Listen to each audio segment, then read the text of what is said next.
I'd say enjoy the background. I'm getting wet at the expense of this video. Long story short, this video is, as the header suggests, is going to be about delving into someone's mind. And when I say delving in, I mean literally, not metaphorically. By literally, I mean that it's an occult exercise where you can essentially use your own level of clairvoyance to get into someone's head. And how it works is that you go into their subconscious. It's essentially the mind-based version of remote viewing. So instead of remote viewing, just the way you would regularly do, again, check the link in the description below and or the end screen. I'm going to link a couple of things if you don't know what remote viewing is. It's like astral projection, etc. But the thing is that you're like astral projecting into someone's mind. Now, the benefit here is that when delving into someone's mind, you'll see their innermost thoughts and desires and thoughts that they don't even remember they had, life occurrences and whatnot. So in that context, it's more reliable. It's reliable in the sense that you're not just picking up on their brainwave activity, like I explained in the video how to read someone or the art of reading someone's mind. You're not picking up on their brainwave activity. You're really going deep, essentially, metaphorically speaking, into the belly of the beast.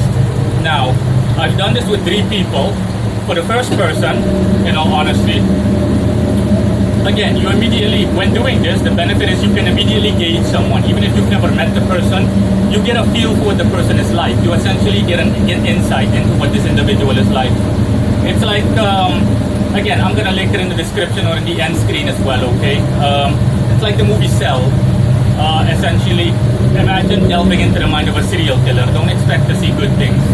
And I've done that before. I've delved into the mind of toxic people. Like I said, I've done it with 3 people as an example. And let's just say, long story short, the first person was normal, no problemo. Okay, everything was fine, calm, cool, etc.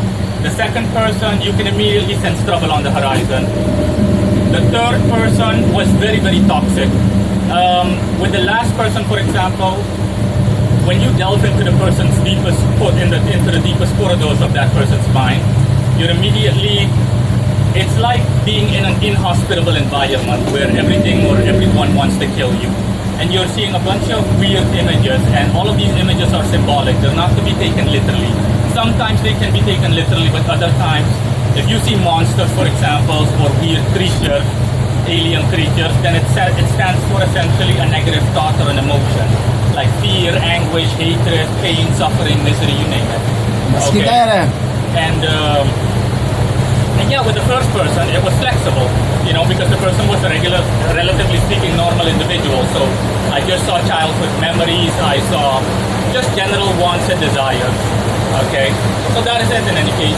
Thanks for watching as always, and see you guys some other time. Bye.